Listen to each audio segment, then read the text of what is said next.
Hello, everyone, and thank you for checking out MUTCast. This is going to be episode 7. For those of you that have listened before, I am back from vacation, so these are all going to be live. I'm recording this on the 17th of September. Should be probably coming out early tomorrow, uh, early tomorrow morning when you guys are watching this. So. Team of the week has not been announced. For those of you that are listening after this, there are some cards that they put out.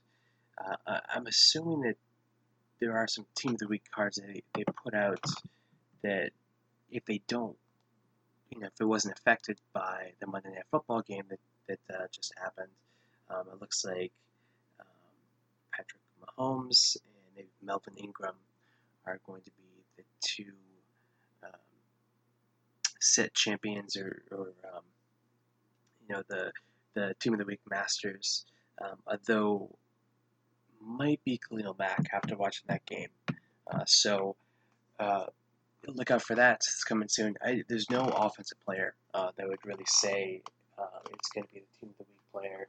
I know the Seattle tight end did really well.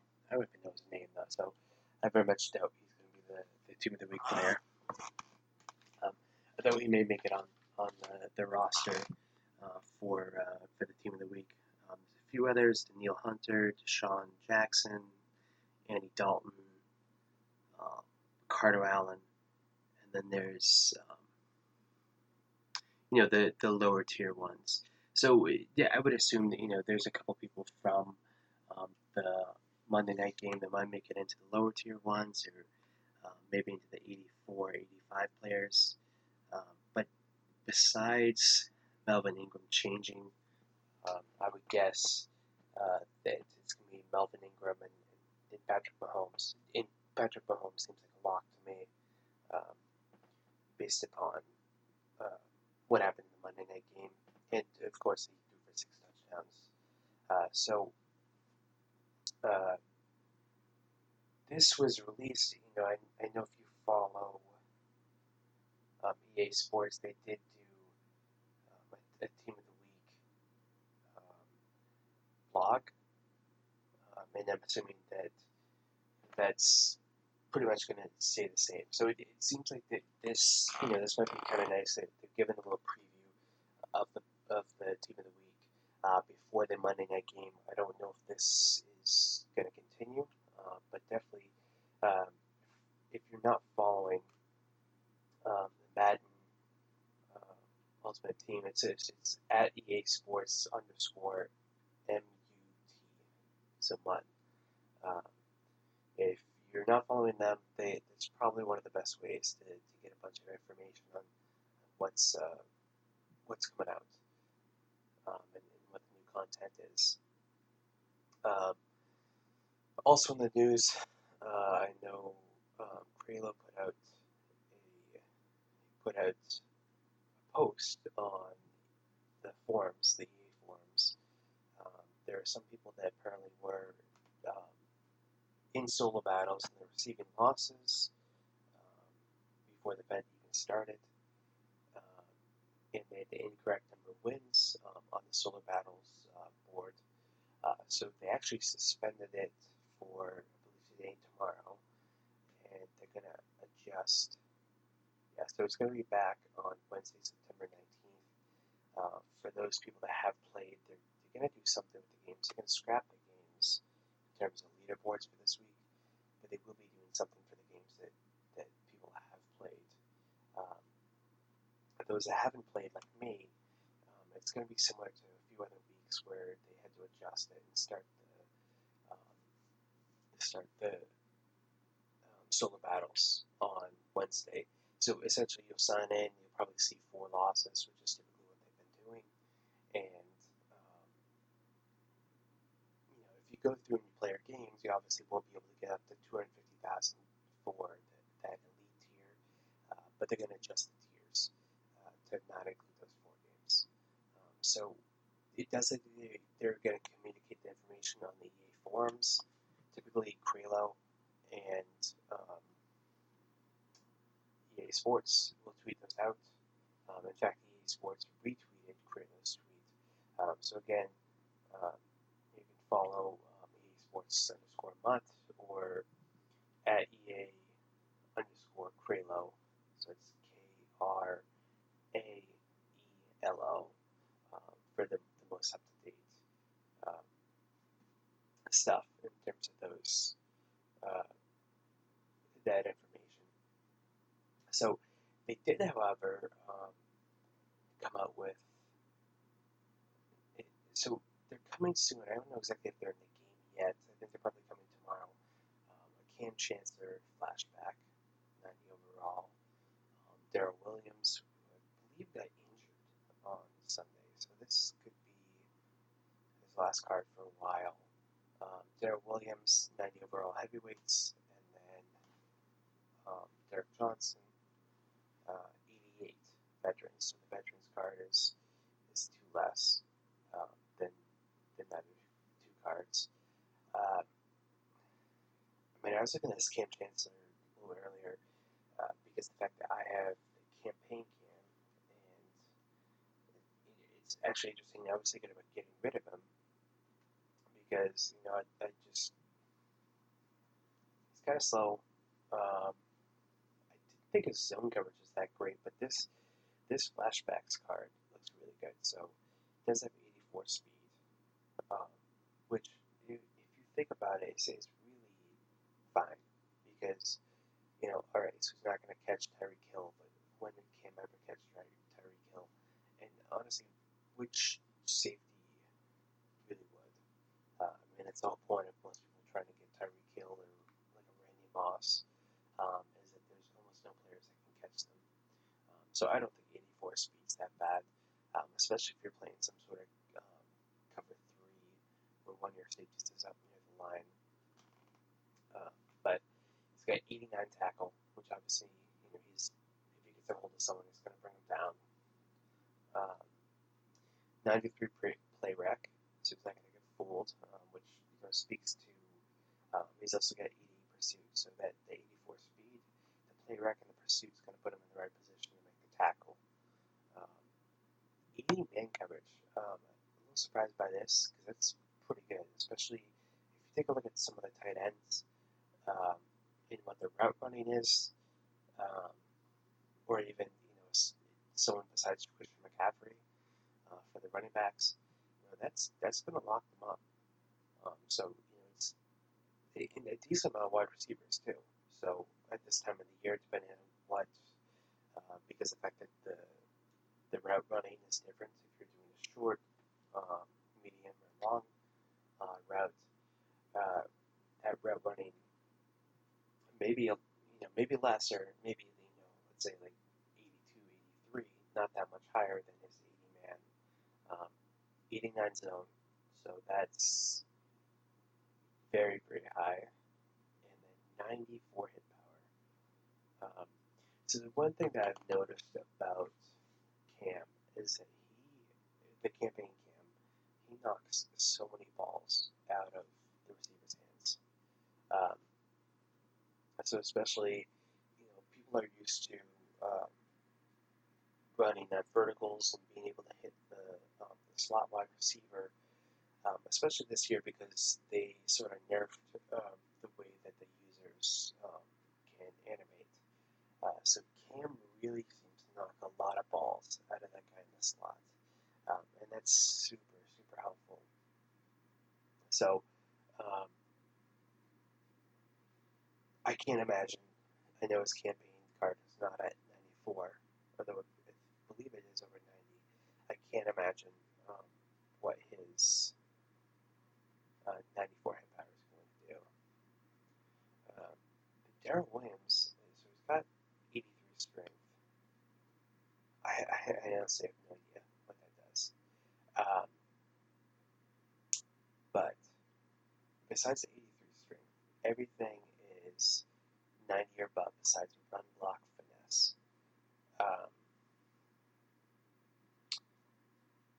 And I have no idea what run, block, power, run, block, finesse. I get the pass block. I get the pass block power, the pass block finesse, the difference in those. And actually, some of these pre-recorded because when we're talking about stats and team building, it's not something I touched on. But the way, from what I understand, and I think Clint Oldenburg was a big part of this, especially because of the fact that he was a former lineman in the NFL. There are different players that defend different things, obviously differently. So if you have a guy that's really good on pass rush, but he's a quick guy, so let's say like a Dwight Freeney, for example, and he's very quick,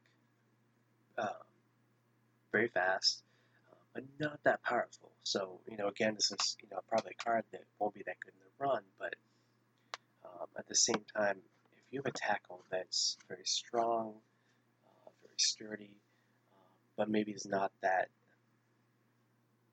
agile. So let's take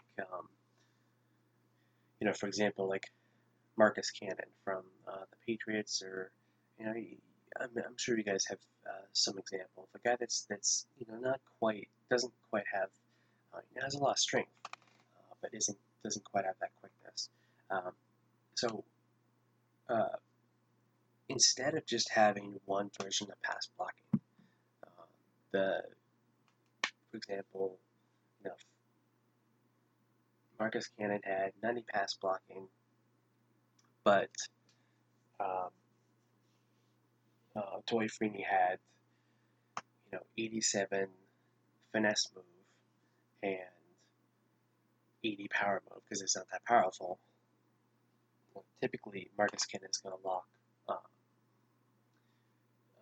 him up. But the thing with this and being able to have the pass block power and the pass block finesse, let's say they have a guy like Cannon again. He's got the 90 pass block, but he's got 92 pass block power, but 82 pass block finesse. So, Dwight Freeney goes with the spin move, which is a finesse move, and his move is registered as 87. And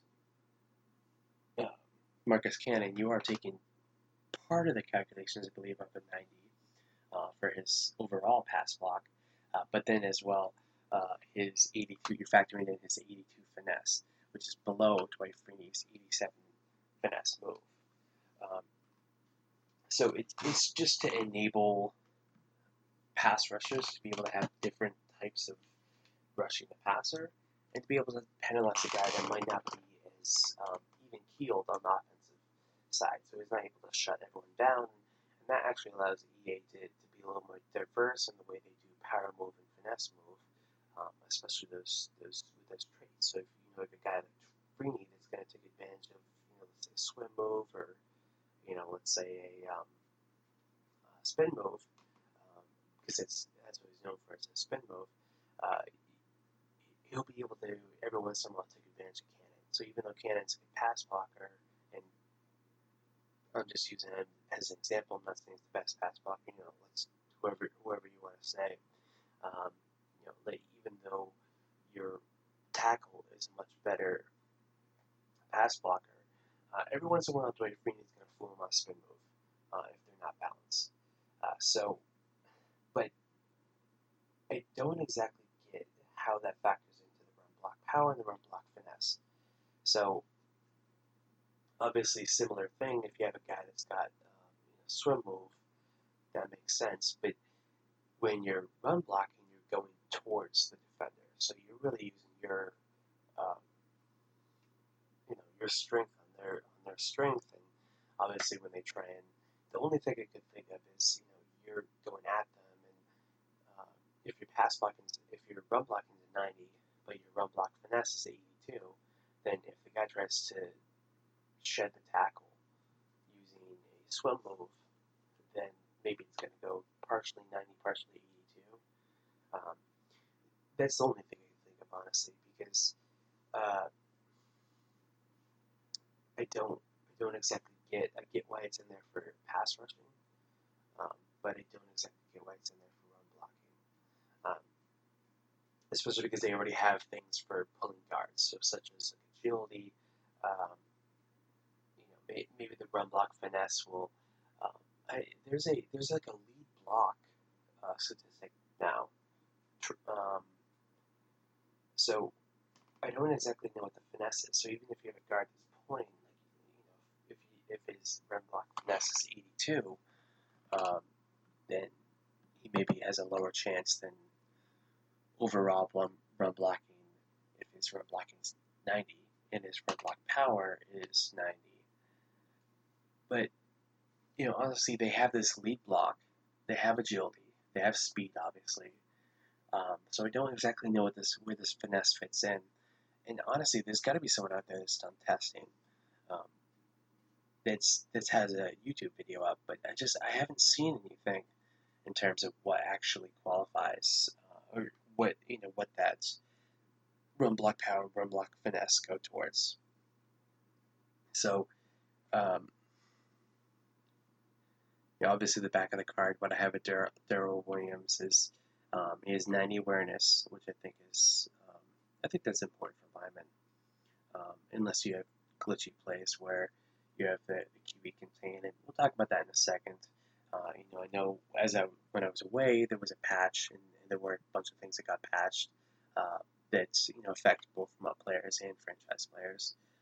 But so he's got 90 awareness, 92 pass block, 92 pass block power, and 90 pass block finesse. So it's pretty even on the pass block. 90 run block, 90 run block power, and 88 run block finesse. So he's pretty even on that as well. In terms of guards, unless you're doing maybe like a pitch to the outside, I don't think that he's going to need to worry about his lead blocking. He's looks like a really nice card. Both the Cam Chancellor and the Darrell Williams are power-ups. The Derek Johnson isn't.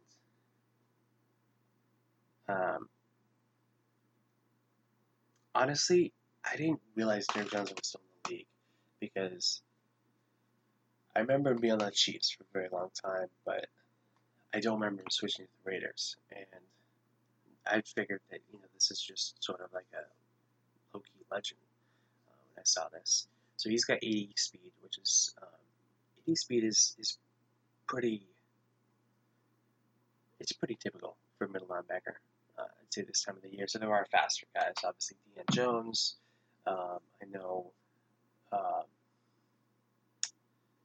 the guy that I forget who the Bears drafted. Roquan Smith is. I think he's 82. So there are a few that are over 80. But typically most of the middle linebackers are around 80 speed, 84 acceleration, 71 strength. So what I've realized, so he has 71 strength and 69 block shedding. He's got 88 tackle, 90 play rec, 91 hit power, so he hits hard, and then 85 zone coverage, which is extremely high. So if you're looking for a guy, I know he doesn't have that much speed, but if you're looking to put someone, you run a 3-4, you're looking to put someone that you don't use her.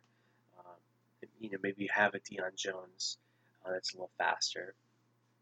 You want someone that's just going to be able to cover the zone. He's got 85 zone. But one of the things I have noticed is that the same way that they're trying to make it so that hopefully they can put high finesse move, high power move on linemen, they've really sort of made it so that there's this rift, especially in linebackers, mid linebackers in particular, where you typically have a guy that has some block shed and some strength, maybe not the strength, but at least the block shed, or he's got good coverage skills. So you may have a guy that has a lot of block shed and a lot of hit power, but he's not going to have zone, and he's probably not going to have speed.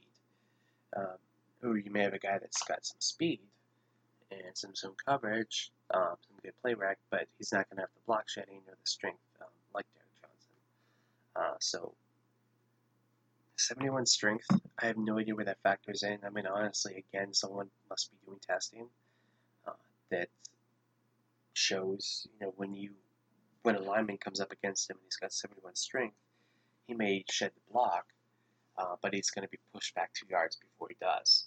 So, at least that's my hope. honestly, just as someone that enjoys the game of football, I would just hope that um, that's the way that they made it, just because that would force you to make the decision.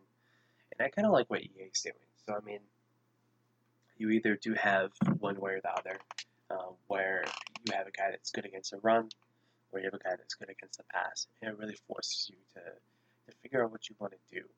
Um, Obviously, you can have more than two linebackers, so you can have a guy that's you can have two guys that are good against the pass and two guys that are good against the run because you have four middle linebacker slots. Um, but really forces you to figure out who you want on the field. If you want to split it, so one's good against one's good against the pass, one's good against the run, or obviously on third and long, you bring two guys on that are good against the pass. Um, I'm just looking at it now. So um,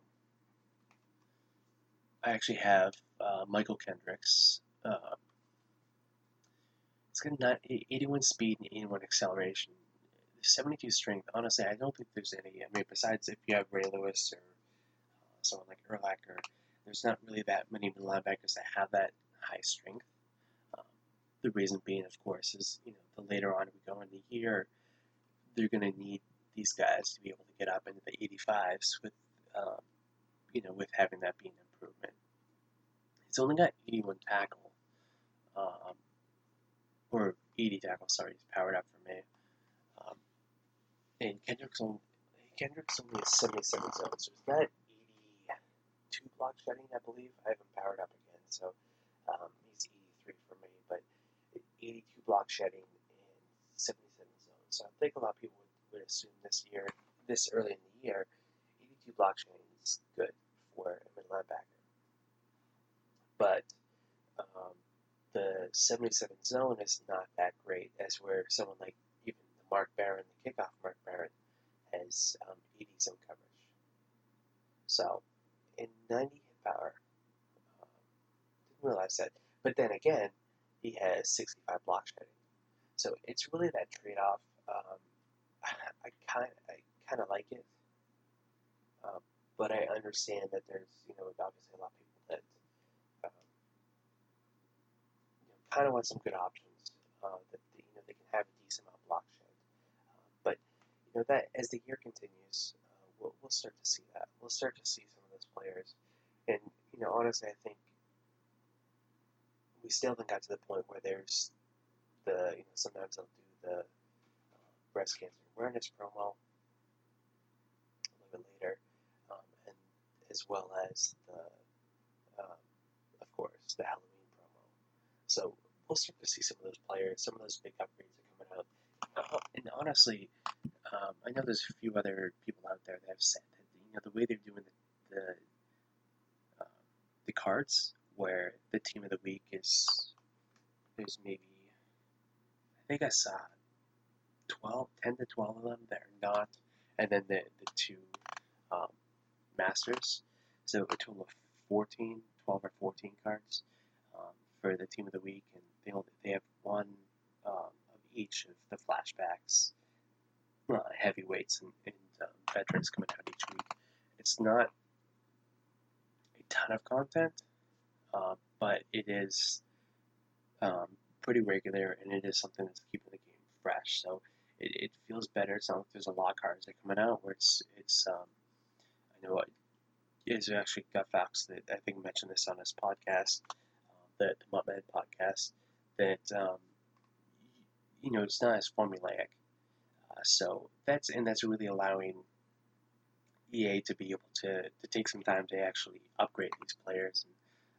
And this Cam Chancellor, I don't know exactly what he goes for, but this flashbacks Cam Chancellor looks really, really nice. So it's allowing them to.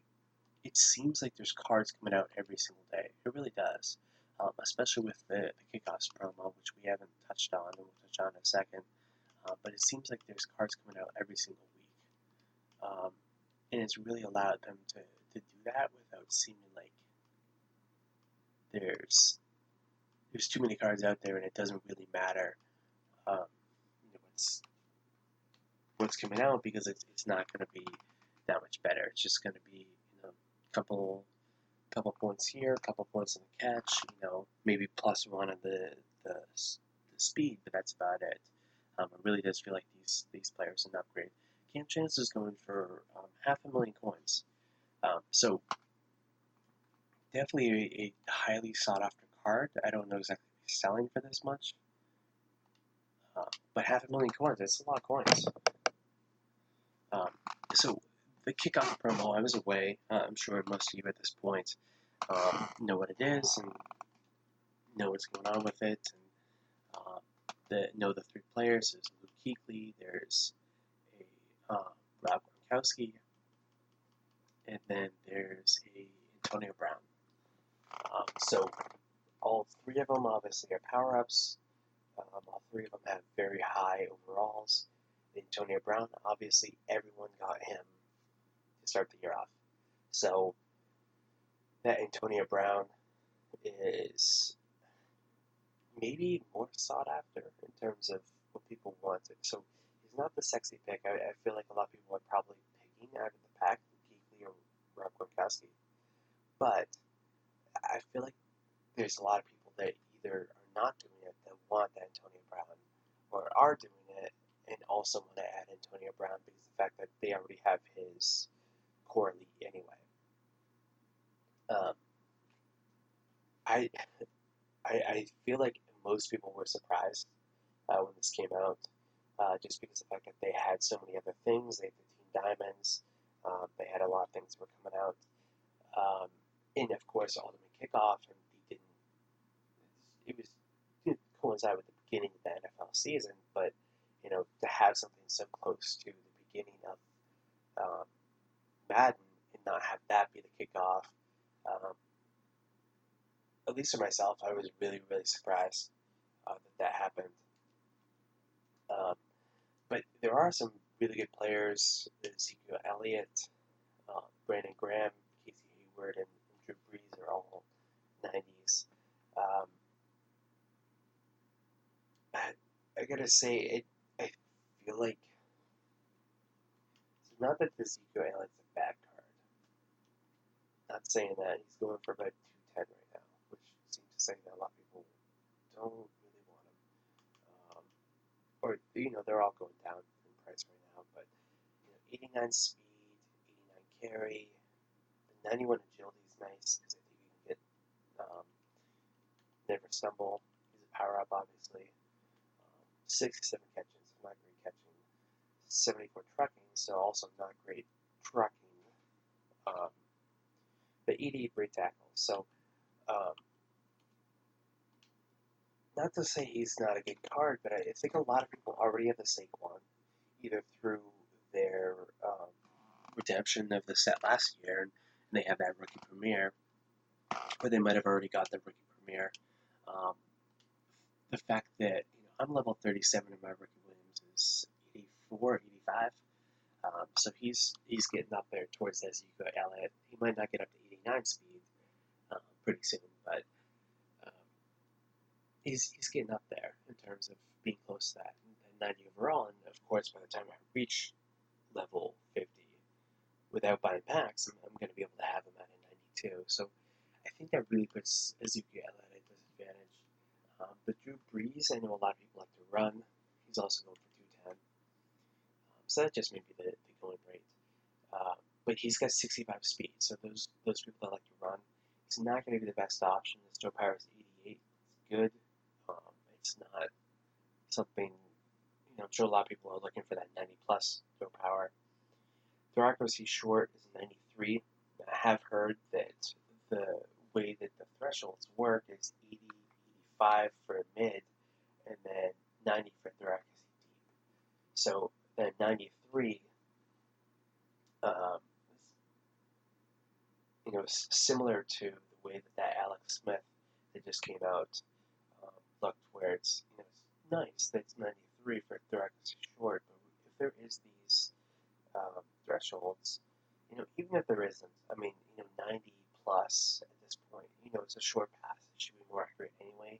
So 90 plus is, and I'd rather see some of that taken from throw accuracy short and put on throw accuracy deep, which is 81. My throw accuracy mid is 89, so that's not going down that far. But maybe those 3 points, bring it down to 90, put those on throw accuracy deep, and then make it 84, so there's a lot more balance. His throw under pressure is 94. Honestly, I talked about this before in terms of the gameplay. The throw under pressure is pretty huge to me.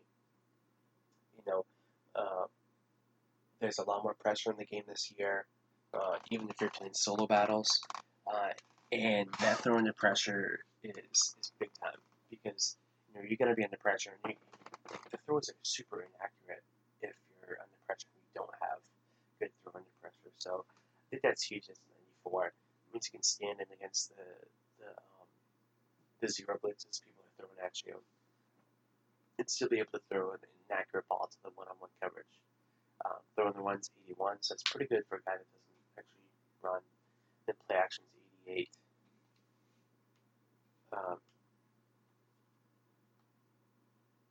Casey Hayward, he's actually 206. He's actually less than Drew Brees.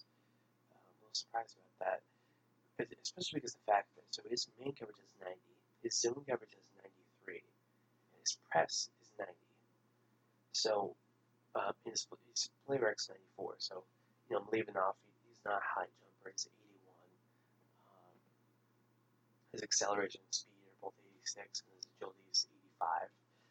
But he's going to recognize the play. He's going to have good zone coverage. Most people probably be playing zone. And you can press him without having to worry about the guy getting past him. Unless, of course, he's Tyreek Hill, and with his 86 speed, you might want to keep him backed off. But, yeah, I mean, I'm kind of a little surprised at that 206 for his card.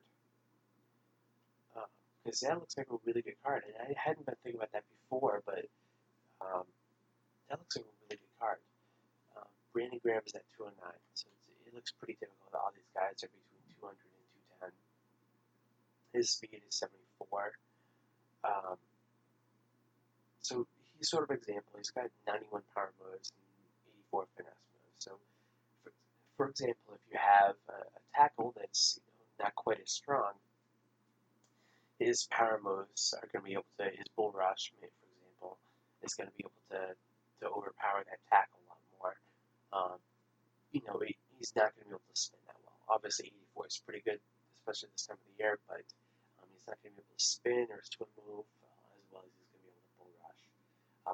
He doesn't really give up anything on the rushing, so he's got 81 strength. And honestly, for a guy that I just mentioned how he's a bull rusher, he's a pretty strong guy. At least I don't remember. He's got 81 strength, but then again, Derek Williams is 83, so it's not like he's losing out that much. And as I mentioned, Derek Johnson is 71, so he's much stronger than Derek Johnson. His block shedding is 87, and his play rec's 86. So you're not losing much on a guy that's is really a pass rusher, but he can still stop the run. He's pretty balanced. And basically, so those are the 4 options. You put those 4 in, and you get one of Antonio Brown, Luke Kuechly, and Rob Gronkowski.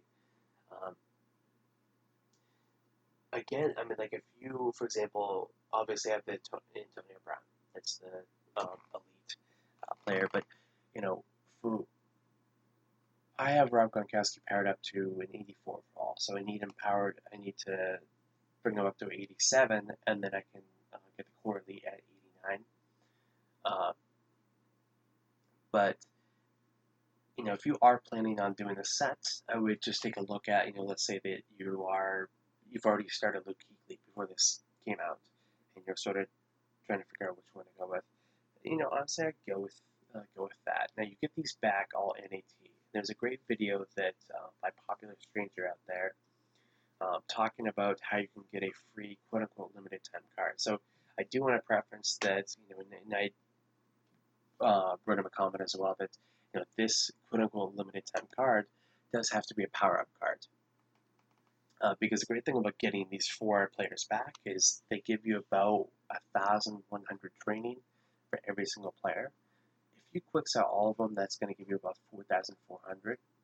And what the limited time players are going for at this time is about, instead of inserting that limited time player, you can actually pay for it using training points that you quick sold all four of these from the set. So if you want to, let's say you want to get Gronk or Kuechly or even Antonio Brown, if you don't want to power them up using your core elite, and sell them for the coins, then you can probably sell them for about $500,000, 400,000 or so.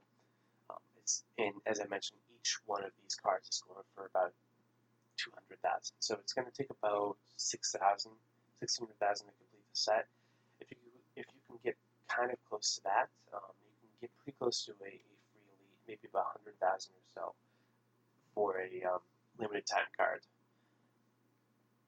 which is pretty nice. Now, obviously, that changes if you're going to keep the card that you put into the set. But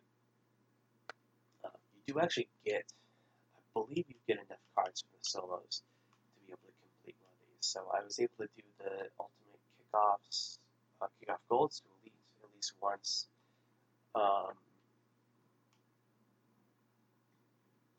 And I think they're going to give you an 85 to 88. So I think you're able to do one of these once. I'll probably do the Brandon Graham set, but you're able to do at least one of these 90 overalls just from doing the solos. And I did actually do some of the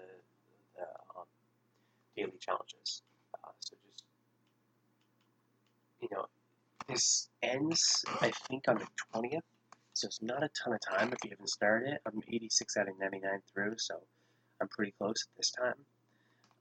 But every single time that you complete your daily objectives, you actually get a gold card. It's NAT, but it is a gold card that you can put into that set.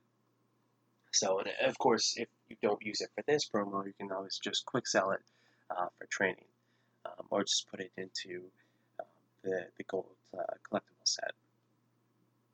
So, I mean, I guess the main thing is, with the patch that came out that I actually didn't even touch on yet, and I'm probably going to have another episode. This one's running right about 37 minutes or so. Probably going to have another episode a little bit later this week about the patch, about some of the other thoughts as well. I just want to make sure that this is not too long. And I think that the way the schedule is, there wasn't an episode that came out last week, so I'll probably have one a little bit later this week talking about that patch. But I do have to say that I'm pretty excited about the way that the solos have worked. I know Journey, people say it's a grind.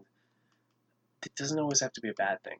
I mean, the way that you look at it in terms of there's going to be plenty of solos out there. I play a ton of solos, almost entirely solos, and I've gotten through the Team Diamonds, the Gatorade solos, the campaign with Team of the Week, but those keep updating. But I still have 6 in the Hall of Fame. By the way, that hasn't expired. The Chronicles of the Long Shot. I don't think I'm gonna do that, but there's plenty to do in terms of the Gauntlet, the Journey, the 65 Gauntlet. There's 173 Journey. There's the Ultimate Kickoff. As long as I have to say, based upon the fact that the Hall of Fame solos haven't expired, I wouldn't expect the Ultimate Kickoff solos to expire, but they might not be in packs. So I wouldn't count on that. I'd definitely get the solos done if you want to. I'm gonna try and get I'm gonna try and get the set done if I want to. But again, I'd say check on MUTCast, check on EA's Twitter account, and you get the answers for some of those questions. But I believe they're at least going to be out of packs. The cards are going to be out of the store. But you may be able to do the sets the way they've been doing it. Nothing really expires, which is great. There's no time scarcity in some of these scenarios. And I have to say that I really do like that.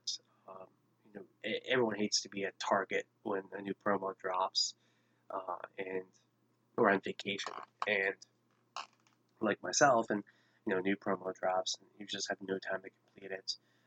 I just got back in time for the double XP weekend, which I'm sure they'll do again. So it's nice to have these things that, of course, some of these things like double XP, they have to be time sensitive. But it's nice to have some of these promos that actually don't expire. So, uh, that is all I have for today. Like I mentioned, I'm hopefully going to have another episode out. I know we basically just ran through the new cards that came out, or about to come out. The Team of the Week, the new promo cards, the flashbacks, and whatnot, and then the Ultimate Kickoff promo. So much more to talk about. So I will hopefully come out with another MUTCast episode later this week. Definitely keep your eyes out for that. Um, to be able to see that when it comes out, definitely subscribe. Please write a review if you can. It doesn't have to be long. It just really helps on iTunes, and rank us or rate us 5 stars because that helps as well. I will answer some questions next time in the next podcast, so later on this week as well. Some fan questions. I did have a couple that came in, but please feel free to send yours in. I haven't come up with that podcast, so if you do have questions that you want answered, please feel free to send them my way. And you can also, uh, if you want to follow my Twitter, I would highly encourage you to do that. The Twitter is going to be Gecko Gaming. So it's at Gecko Gaming, so GECKO, like the animal, Gaming 06. That's the easiest way to keep up to date in terms of when I'm going to be sending these out as well on there. That and both subscribing to iTunes. So feel free to send questions there as well, or to geckogaming06 at gmail.com. You can send them there as well. So that is all I have for today. I will talk to you guys a little bit later this week, and I'll see you then.